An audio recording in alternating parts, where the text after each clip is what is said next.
I finally saw something that was not anti-Bush on TV last night. People always say the media is liberal. They are.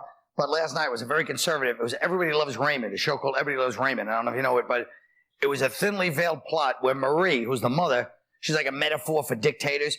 She forced Robert's wife to, like, listen to her. And then Deborah, who's kind of the rebel of the United States, she tries to tell Robert's wife, we got to stand up and fight her together.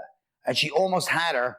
But then Ray and Robert want to stop the power grab because they're scared. So Ray goes to the father, Frank, I think his name, a thinly veiled shot at the UN Council. And Marie hears about the whole plot and comes over and convinces the wife that she's not evil and that Deborah, the United States, is imagining things, leaving Marie, which is theocracy, totalitarianism, and fascism, in power.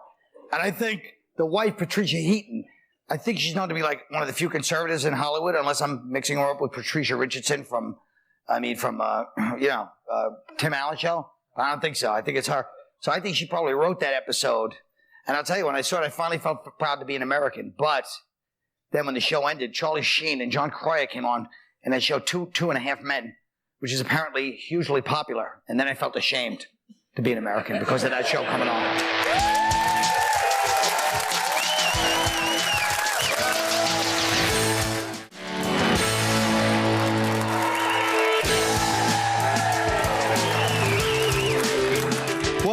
Well, you guys know the charity chart. You see it right there. It's self-explanatory. I don't have any cash on me, thank God. I left it upstairs. But it's been really beating me to death. We cut out some of them, the ball wallet. Now it's just going to be like violent ones, which is funnier. So if you let me do this to you, then I put that much money in. If you want to do it to me, you put that much money in. See what I'm saying? If you don't, if you stop things and do that.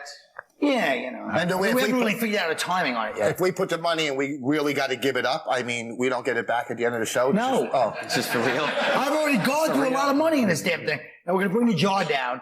Okay, the jar is for if somebody says something hacky or like pandering, the panel over there will just drop that jar and you're going to cough up 10 to 20. I might as well get it over with now. All right, let's go. There's a lot going on in the news. Let's start with the Reagan thing. Should people be criticizing Reagan before or making jokes about it before he's even in the ground? Reagan's dead? Yes, he died. I haven't heard the other day. yet. Isn't that the only thing going on in the news right now? Yes, it is. And he's on tour, too, which is nice, isn't it? Yeah. His body's going on tour. He's opening for the Black Eyed Peas, I believe, in Detroit this weekend, which is nice. So I guess we know your answer, which is to make fun. Like a new King Tut thing. They're just going to tour Reagan with his hair gel and a couple other things. I mean, it really is sad. They're like touring him around the country. Let him die. Let him be buried. I thought he was just staying in one place. They're really bringing him around, huh? Wait, they're having a funeral. They're having like a big funeral in Simi Valley, then an intimate funeral in Washington. Oh. Yeah. You know, They're actually trying to amend the Constitution to let a two-term dead president run for vice president again. Nice. It's going to be Bush and Reagan's corpse in 2004. They're Cheney's out. Well, I guess we know your answer.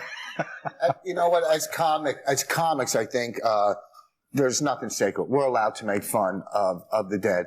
Nice. You know, we do it, you know, with Mark's career all the time. Hey! Wow.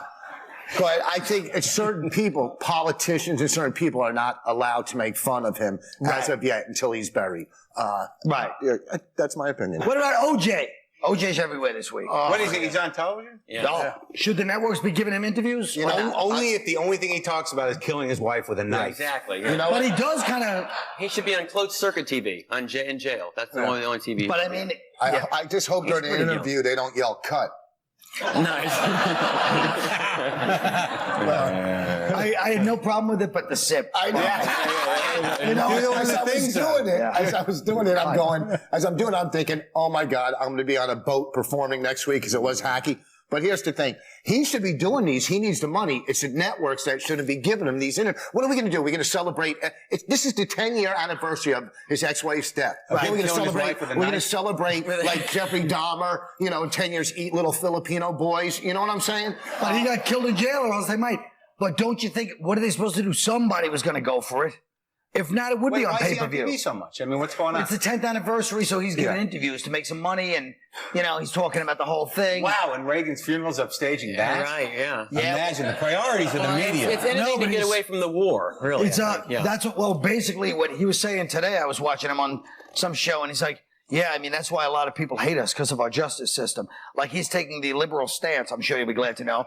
And, you know, so he was like saying, yeah, a lot of countries hate us because I go everywhere and they say, your justice system is messed up.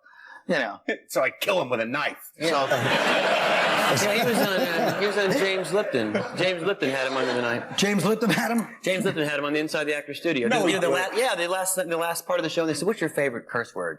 And he said, die, white bitch. That's just, damn. Hey, listen, you think whatever you want, but I never thought we get to hear Carrot Top say, we heard Carrot Top say, die, white bitch on TV. That's pretty, that's a first. Is that a first? Yeah, it's probably a first. Usually he does it with a real knife. He couldn't get away from the... That's great. That's all right. You got it. Sorry. All right. Oh, This, boy, we just want this to... I know. Two insecure Jews. Let's talk about the trannies. They're now letting transsexuals in the Olympics as females. What do you think of this? I guess they should be in the Olympics if there was an event called the Jim Norton Chase, you know, where he's running around his house with his checkbook trying to get him. You know what I'm saying? Oh, this crowd stinks. No, they don't. Oh, they are the worst. They don't stink. It was we were all with you. But then you said he's running around with the checkbook trying to get you know them. what? I had to close if he'd out been the driving, gym. I know, but if he was driving like down by the meatpacking district or something. That's true. I know. But listen, it was an ad lib. It was a good ad lib. It'd be fun to see the pole vaulting. What's Because you wouldn't know if it was a real... They should be in the Olympics trannies. I want to see that. I want to root for someone that I had sex with. All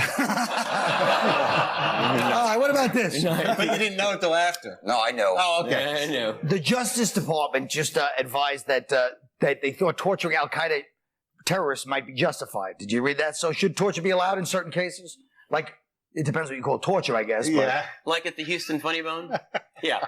The laugh stop I was last at. stop, wherever you were last week. Yeah, it's well, whatever. Sorry, sorry, Funny Bone. They just got a lawyer to say that it was okay. No, this was in August 2002. They sent a memo or something. They just found a memo that said the Justice Department said, yeah, you know, they should be torturing them. They're prisoners. What are we going to do? Bring them in like coffee and donuts? Hey, you want to talk? Yes. We got to get information to save our lives here. If you got to pull off a finger or do whatever it takes, you do it, okay? You know what? I always like this audience. It's true. He said that when he did. We'll be right back.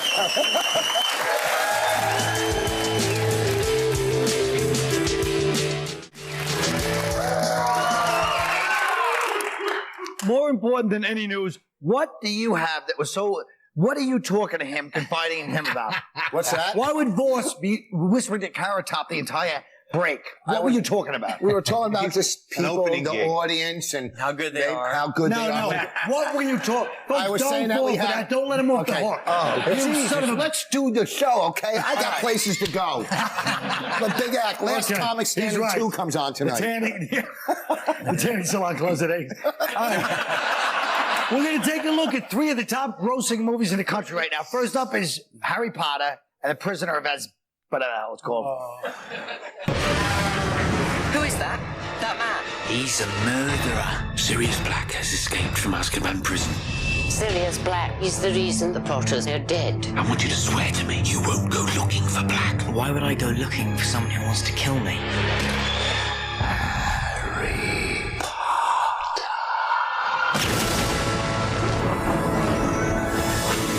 That scared me. We don't need to see it now. We've seen the whole movie. I know. That was really a long one. Isn't this sort of a grown-up Harry Potter? Doesn't he get strung out on heroin and it turns out like, you know, this is all in his head, man? They are like 30 now. Yeah. Now, does anyone know this movie or the books? You know, I'll tell you, I love the Harry Potter movies only because I don't understand the Lord of the Ring movies. So that's a lot easier for me. Really? Yeah. You go see these movies? Well, I got kids, so You take them to see I tell them about it when I get back the next day. I'm not going to spend money on them. Let them get their own movie money. If you're a grown-up and you go to see these movies, I think it's a little peculiar unless you look like him. Nice. That's true. Hey, you look like Harry Potter. Yes. Give me Yes, thank you. I got your back on this one. I'm holding out for the grown-up Harry Potter role. Harry Next is Potter Shut never wore his up. grandfather's shoes. Next is the end of the world movie the day after tomorrow. Here's a clip of this one. Meteorologists are at a loss to explain what is causing this weather. India was battered by the largest hailstorm on record. Here in New Delhi, it's snowing. There is a wall of water coming towards New York City. Everybody, get out of here, people!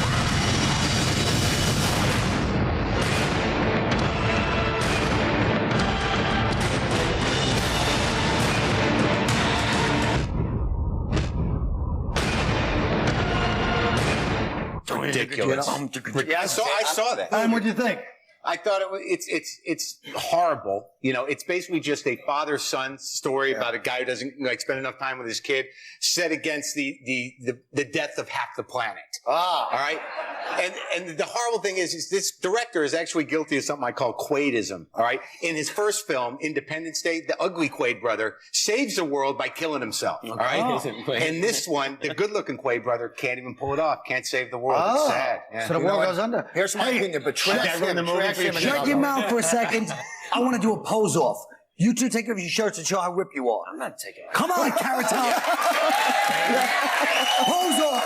He's gonna pose off. Pose off. Why does he want us to take our clothes off? Because I know. Shut up and do a pose off. I'm not First of all, come on, Carrot Top. You got to see his arms. He's got big arms. Yeah, I got to do it. Wait. Have Rich go first. Who wants to see a couple of 50-year-old guys trying to hold on to their youth? They're not 50. I'll take my pants down. I can always grab the Damn it, come on. You know what kills me? He wants to see them. It's not that I want to say. It's just that if you're ripped, what's the point if you're not going to show it off a little bit? Boys, take it off. Come on, like Sonny and Cher. Thanks, guys. Oh, this is horrible. Folks, I hope you know the lesson. Honesty really did work in the long run. This is horrible. I told them what. Shut your mouth. By the way, this is Don't very talk gay. about it. Go ahead. Do not try this at home. This is very gay. We should start clapping, you guys. Should we have some like music? Give like dance music? Like We don't need music. Come on, take it off. How many cents will I pay for the rights? Can we just see what's happening? How many cents will I pay for the rights for the music? You're missing the whole show. Everybody stop it. I feel very violated. You do? Yeah. And dirty? Look at how whipped you are, you son of a bitch. Yeah, boss. Come on, get Oh, man. Come on, baby. Yes. Look at these. That's all I wanted, because now look at it I this gotta way. find a place to put my mind. There we go. No, that's going great. We'll do it. Hey, man, I was doing it. I was ripped. We'll be right back after this lesson.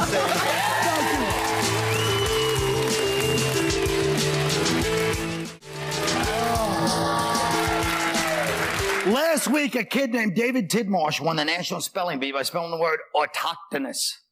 I don't know what that means either, but tonight we're going to see if Keith Robinson, Rich Voss, and Jim Norton can spell a few words in our second annual Tough Crowd Spelling Bee. It's all real. They haven't seen the words ahead of time. Gentlemen, you have 30 seconds to spell your word. You may ask for the word in a sentence. Let's start with Rich Voss. Hello, Rich. Hi. Your word is anticlimactic. Can you, Colin, can you please use that in a sentence? Yes. After the first season of Last Comic Standing, you falsely believed everyone would know you as a famous comic and not just the moron on the show who pronounced the word tortilla as tortilla. One might conclude your career has been actually quite anticlimactic. Anticlimactic. ANTICLIMATIC. Damn it. You really are stupid. Jesus Christ. Why? Because you're wrong and he's dumb for thinking you're right. All right. Good job, though. Thank you. You were wrong, stupid, but good job. Next up is Jim Norton. Come on, Jim. All right. Mr. Norton, your word is sophistry. Can you use it in a sentence, Colin? Certainly. Jim, sometimes you annoy me the way you try to be intellectual with your eye scratching and your disgusting attempt at being profound with your legs crossed. When you pretend to be smart, you're engaging in sophistry. And to point this out, I've hired an intellectual type actor to say an actual quote you've said on the show a few weeks ago about porn regulation. Sir? The government is going to try to say this is a public safety issue and then try to regulate it. But the porn industry have been very responsible about testing people and stuff like that.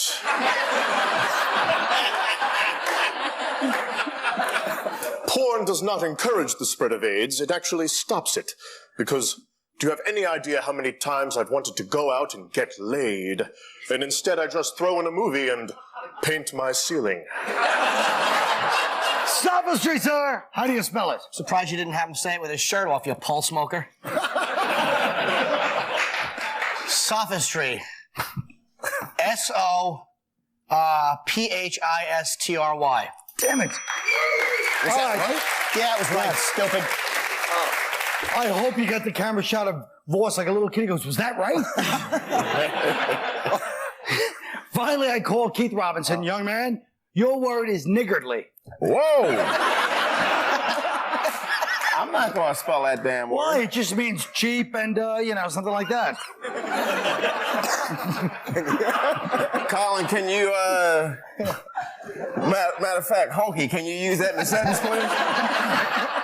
Of course, a few years ago, an aide to the mayor of Washington, D.C. had to resign for using the word niggardly at a staff meeting.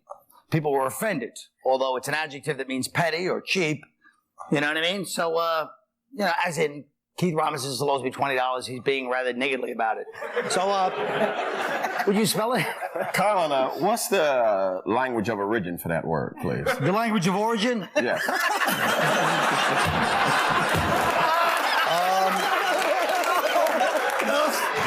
I guess, I don't know. I think it's, why? You think it's like some white racist plot, that word? Yes, I do.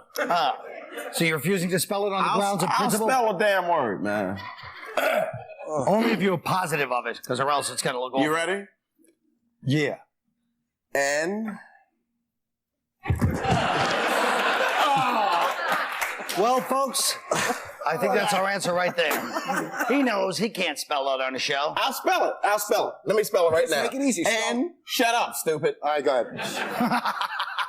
Shut up, stupid. All right, go ahead. I. Right? G. Yeah. Oh, wow, that was hard. G. Yeah. What? Now, give me what was the word again? Niggardly. Niggardly. E-R-L-Y. No. Niggardly. Niggardly in there. T for dummy, stupid. No, stupid is an A also instead of an E. I know. I just listened to what he was saying. I'm really tired of you. Whoa. That's the hip-hop way of spelling it. I don't know how y'all spell it.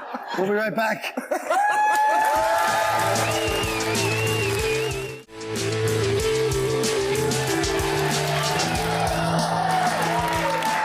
Folks, J-Lo has inspired countless numbers of girls to want to grow up and get married 3 times. So give Mrs. Marc Anthony some advice on making this one last. Jim. I hope she keeps tying the knot over and over again because eventually she's going to run out of men and marry me. And there is no way she's going to divorce me. Once I get a hold of that big, fat, juicy ass, I'm going to have a leash around her neck like an Iraqi prisoner. All right. Okay. Carrot Top. Juicy ass. I like that. Well, J-Lo getting married. Let's see. That marriage is going to last about as long as Geely did was in the theaters. Well, she got married for the third. She didn't even saw the movie for the 3rd time. At least someone won the Triple Crown last weekend. Why stop at 3? Keep going. I want to see her break the record. So much for the sanctity of marriage. She should just move to Las Vegas, fall in love, get married on a drive-thru, and get it all annulled the same day. The only way to stop her from getting married is to turn gay so she can't get married. But then again, she did marry Marc Anthony, so who's say she's not gay already? All right. Rich. Okay, Jenny, with 3 trips to the altar, you've been compared to Elizabeth Taylor. And I think that's unfair because she made good movies. Nice. Clearly, you're bringing a lot of your past relationship baggage into this new marriage. And obviously, you're keeping it in your ass. You know what? I think the problem is you are taking these men for granted. To keep your marriage strong, you need to appreciate your man. And that way, to do that, I knew I would screw it up, but I'm going to get it back. Hold on. To appreciate your man, once a month. You spelled it all right. I know. Once a month, you should sleep with me. I guarantee then you will appreciate what you have at home, okay? So if you want to meet me, I'll be performing at Caroline's July 1st, 2nd, and 3rd. Oh, God, I was going perfect. Hey, stupid. Pay up for promoting your goddamn club game. How much? I'd second. No, and another $10 for misspelling alter, E-R, instead of A-R, you dum-dum. Oh, how much do I got to pay? I don't know, 20. All right. Jeez. I was going, you know what? Before I did my Act 4, he goes, you're going to stumble through it. Thank you. This is for the Dominican Haitian refugees. Mark. All right, here we go. It's always touching when 2 obscenely rich, mediocre talents come together in corrupt marital bliss. Congrats, you home-wrecking hoe.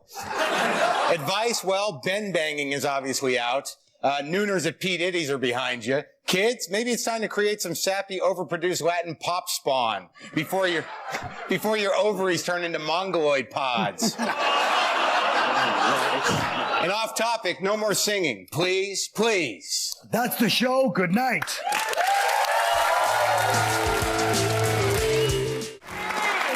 Tonight you were pretty intent on getting Voss and Carrot Top to take their shirts off. Because I'm also a producer on a show. It's a visual medium. Doesn't matter what you're saying. Style over substance. That's my new attitude. Doesn't matter what you say. It's a visual medium. We throw that in. It's part of the highlight reel. No problem. We're picked up for like 10 years. Now, you have a predominantly young...